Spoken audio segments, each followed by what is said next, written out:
ఆగ్నేయ ప్రాచికి మన ఇల్లుంటే మీరు సర్వనాశనం అయిపోతారు. మీరు సమస్తము మొత్తం దోషాల బారిన పడతారు. మీరు జీవితానికే పనికిరారు అని చెప్పి ఒక వ్యక్తి ప్రజలను భయభ్రాంతులకు గురి చేస్తున్నాడు. ఒక వాస్తు వ్యక్తి.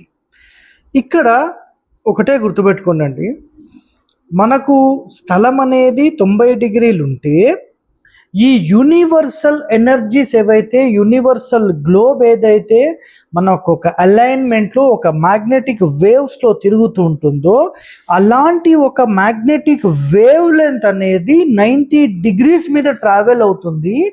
అలాంటి 90 డిగ్రీస్ మీద గనక మీ ఇల్లు ప్రాపర్ అలైన్మెంట్లో కడితే ఈ భూగోళానికి మీరు అనుకూలంగానే ఇల్లు కట్టిన వారు అవుతారు యాక్చువల్గా. ఓకే, అలాంటి సందర్భంలో ఈ భూగోళం ఎలాగైతే రొటేషన్ అవుతూ ఉంటుందో అలాంటి రొటేషన్లో ఒక రకమైనటువంటి ఫ్రీక్వెన్సీ జనరేట్ అయ్యి అలాంటి ఫ్రీక్వెన్సీ మీ ఇంటి లోపల ద్వారా, మీ ఇంటి ద్వారా ట్రావెల్ అవుతుంది.